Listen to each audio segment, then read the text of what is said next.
Om Swastiastu. Assalamualaikum warahmatullahi wabarakatuh. Shalom, namo buddhaya, rahayu bagi kita semua. Pada kesempatan yang sangat terhormat ini, kami mendapat kesempatan untuk mewawancarai Bapak I Gusti Ngurah Putra Wijaya, seorang magister teknik sipil dari Universitas Udayana, yang merupakan pendiri CV Wiswa Jaya Utama. Baik, selamat sore Bapak, terima kasih sudah meluangkan waktunya untuk kami.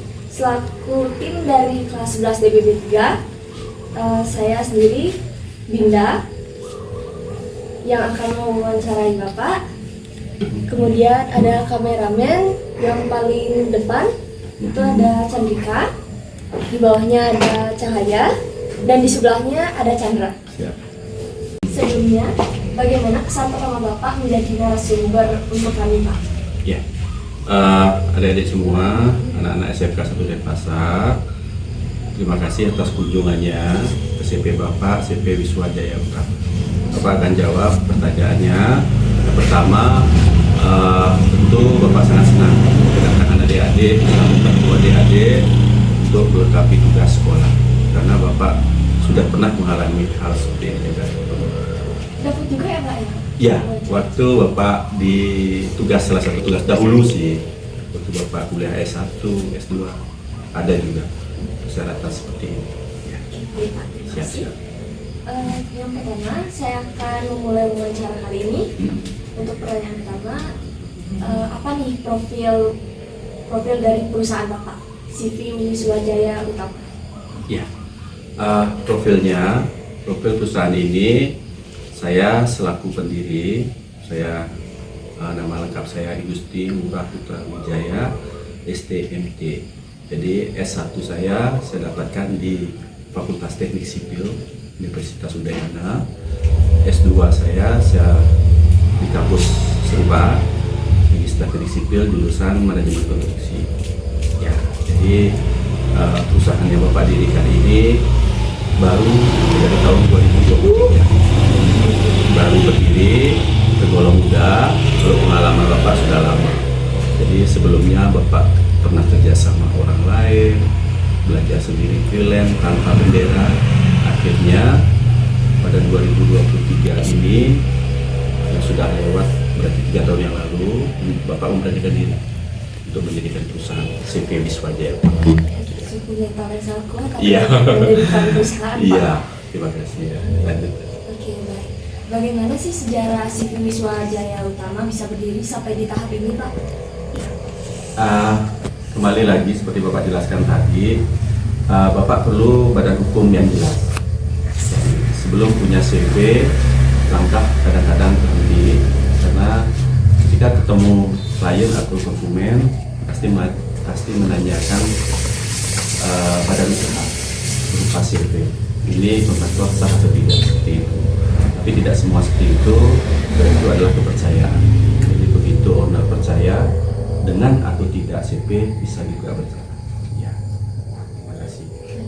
Selanjutnya, untuk perjalanan Bapak sampai bisa membuat usaha ini, dan tanggal berapa Bapak bisa sampai di tahap ini, Pak? Oh ya, Bapak, tahapannya Bapak tamat sarjana S1 itu tahun 1999. Bapak sempat bekerja di kontraktor selama 3 tahun. Akhirnya Bapak memberanikan diri untuk resign, belajar mandiri, belajar usaha sendiri. Ya seperti itu, usaha ini suka dukanya ditanggung sendiri. Ya, tapi kalau tidak berawal dari keberanian itu, kita pasti tidak akan menemukan jalan untuk bekerja sesuai dengan bidang kita. Ya, lanjut berikutnya. Selanjutnya, kenapa Bapak memilih membuat usaha ini, Pak? Bapak membuat usaha ini sesuai dengan bidang Bapak. Jadi Bapak seorang teknik, jadi kontraktor. Samping ada juga usaha Bapak di luar yang bidang lain, bidang dagang juga ada. Iya. Selanjutnya, apa saja jasa dan produk yang tersedia dan media aplikasi apa saja yang digunakan Pak dalam usaha? Ya, kontraktor Bapak ini bergerak di bidang properti. Ya, lebih banyak jadi proyek Bapak itu lebih banyak berupa bangunan, baik bangunan gedung, perkantoran, pertokoan, atau rumah tinggal. Villa juga banyak. Itu. Jadi media-media yang Bapak gunakan juga seperti sekarang, lewat Instagram, lewat Telegram, promosi-promosi di luar, kadang-kadang mendatangi instansi perkantoran dan menanyakan apakah ada peluang pekerjaan di bidang pembangunan. Ya. Apakah Bapak juga menggunakan AutoCAD, aplikasi BIM seperti itu, Pak? Pasti itu dasar itu. AutoCAD pasti ada, BIM belum sepenuhnya pakai, tapi sudah pakai dong. Ada Bapak yang tahu tentang hal itu. Ya. Selanjutnya, menurut Bapak, apa yang harus dikedepankan dalam membuat usaha maupun menjalankan usaha? Iya, betul, pertanyaan yang bagus ini. Menjalankan usaha adalah awalnya tergantung dari kita, niat kita untuk membesarkan usaha itu. Jadi keseriusan, tanpa keseriusan jika ada masalah, hal yang kita mundur pasti tidak berhasil. Itu pertama, keseriusan, ketekun. Kedua, karena kita bekerja sesuai bidang kita, jadi kita pasti menguasai bidang-bidang itu. Jadi profesionalisme, kualitas, ketepatan waktu itu sangat dipentingkan dalam hal ini. Namanya kita menjual jasa kontraktor, jadi konsumen kita harus puas. Jadi puas itu dalam arti dia puas terhadap ketepatan waktu, tidak terlambat pekerjaan, kualitas bangunan yang didapatkan puas sesuai dengan nilai kesepakatan di kontrak. Jadi itu sangat penting, ketepatan waktu dan profesionalisme dalam mengelola proyek itu, sehingga jasa yang kita tawarkan benar-benar bisa dipercaya sama owner, sehingga bisa ke proyek berikutnya. Itu biasanya. Ya, terima kasih.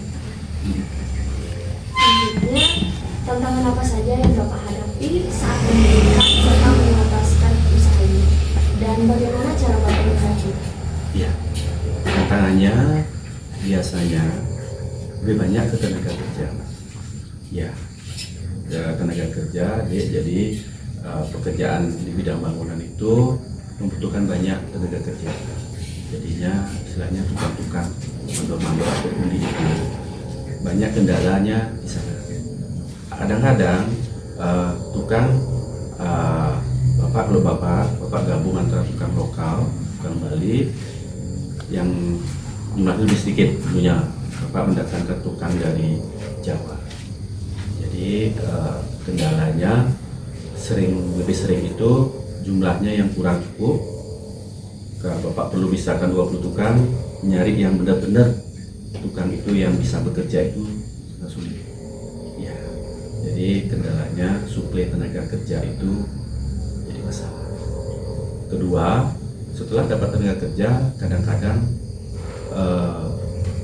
ongkos kerjanya agak tinggi. Iya, harga tinggi. Jadi sedangkan kita punya proyek itu budget anggarannya tidak cukup untuk menggaji mereka. Kendala juga mungkin dari kontraktor Bapak ya, kontraktor yang lain mungkin beda-beda punya masalah. Ya, kalau Bapak sih masalahnya seperti itu aja, kendala di tukang. Kalau di staf Bapak yang di lapangan di kantor sementara tidak ada kendala. Ya. Jadi bagaimana cara Bapak menghadapi hal tersebut, Pak? Apakah Bapak mencari lagi atau seperti itu? Kalau Bapak biasanya Bapak tidak sesuai kemampuan Bapak aja, tidak berani memaksakan diri. Jadi kalau tenaga segitu, misalnya cukup mengambil 3, 4, 5 proyek itu aja. Jadi ketika ada proyek masuk lagi, kalau owner masih mau menunggu, silakan. Kalau tidak, mungkin belum jodoh rezeki saya gitu. Itu aja. Jadi Bapak nggak bisa memaksakan, karena ketika ada proyek, Bapak taruh orang-orang yang kurang gercep dalam bekerja, nanti ya kena CV-nya nanti kurang dipercaya untuk selanjutnya. apakah Bapak pernah seperti misalkan ini proyeknya sudah dibuat Pak, tapi utangnya tiba-tiba ada masalah itu? Sering, sering ya. Jadi utang itu kadang-kadang yang namanya proyek itu juga yang keras.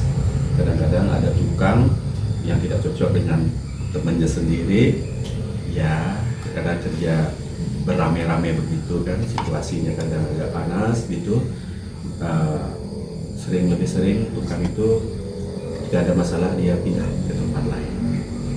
Jadi Apa saya tetap, apakah dia tidak mengabari seperti itu? nggak bisa, karena kadang-kadang kan ikatan kita tidak mengikat dia sepenuhnya, itu haknya dia, karena sistemnya kan di sistem harian atau borongan gitu. Ketika dia tidak cocok, dia akan pergi nyari ke tempat lain yang lebih cocok gitu. Ketika situasi proyek tidak mendukung, tidak kurang nyaman bagi dia bekerja, akan pindah ke tempat lain itu deh.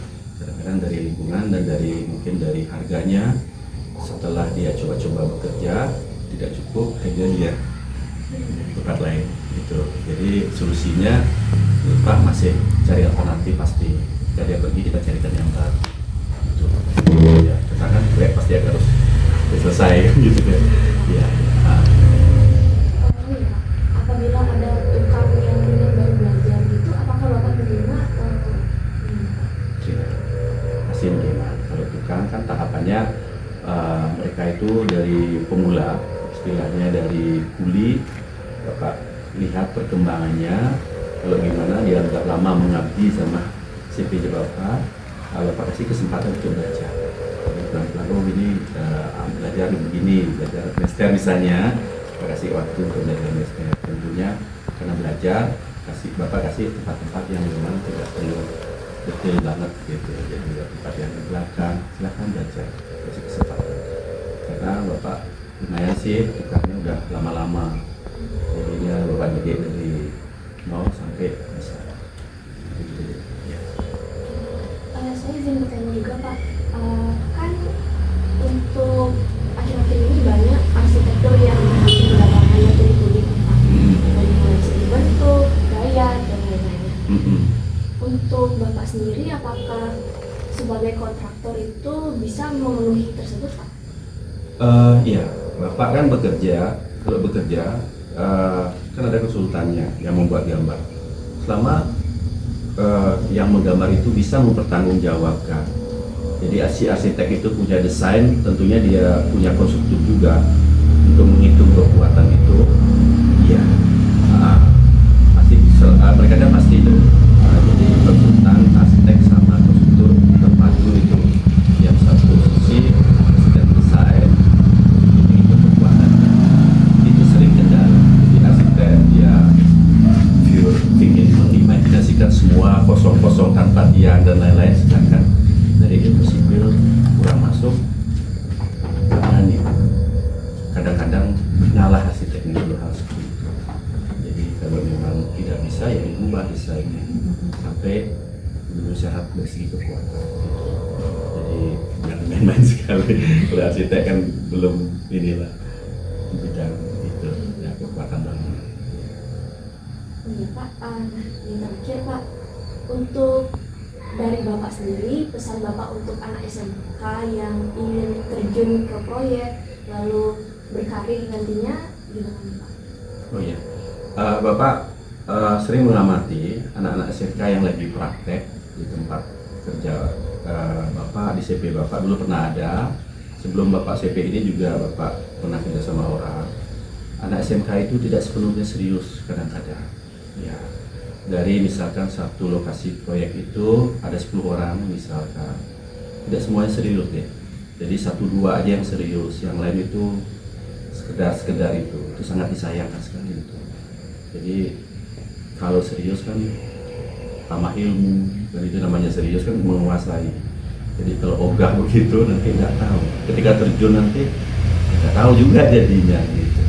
Jadi kalau serius praktek ilmu yang didapat dari bangku sekolah bisa digunakan di lapangan, tentunya juga tepat praktek itu kan pasti senang. jangan-jangan bisa dipakai untuk jadi karyawan bekerja di tempat yang praktek itu, kebanyakan begitu. Jadi mohon adik-adik semua, nasihat serius lah ketika praktek itu aplikasikan ilmu yang kalian dapatkan di sekolah gitu. Ya. Oh iya, untuk dari pengalaman Bapak sendiri, anak SMK itu gimana saat praktek, Pak? Maksudnya kan ketidakseriusannya itu di mana, Pak? Ya itu, jadi tidak seriusan itu banyak waktu terbuang dia. Misalkan kemarin Pak Lama di ini anak listrik kan, dia listrik cuma 1-2 orang yang serius, yang lain main HP kan gitu. Ya main HP terus tiba-tiba minta tanda tangan gitu kan, sangat disayangkan. Ya apakah karena dia udah pintar barangkali ya Pak Mananya, cuma sayang sekali waktu ya terbuang untuk itu gitu. Padahal penting banget itu, penting itu tidak semua ilmu yang kalian dapatkan di sekolah itu di lapangan aja. Ya.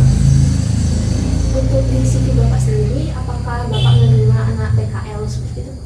Kalau ada, ya ada kan. Kalau biasanya Pak kebetulan ada proyek agak besar, Bapak terima. Kalau tidak, saya akan ada bangunan-bangunan kecil kan saya. Kemarin terakhir di proyek Bapak yang di dalam rumah ada dari Pak ada kayaknya berapa, 3-4 orang dari MEP atau MEP Mechanical Electrical Plumbing, kontraktornya CP Dian Mandiri, ada anak PKL ya.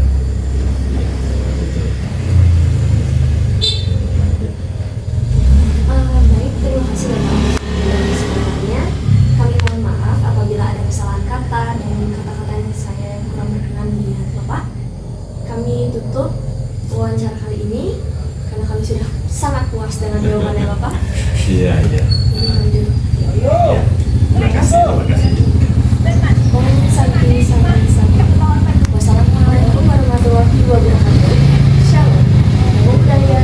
Salam sejahtera. Rahayu.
Setiap 2 minggu rasanya. Setiap 2 minggu dijual, kita punya satu kresek sampah plastik itu, kita bawa sekilo berapa, 5.000. Jadi punya buku rekening di sana, di Banjar. Hari ini 5.000 dicatat gitu. Nanti sebulan baru dibayar gitu. Kan sekalian jadi bersih di rumah, botol-botol terus apa itu dinilai lah sampahnya itu. Jadi pemulungnya kesempatan udah berkurang. Masing-masing udah gitu.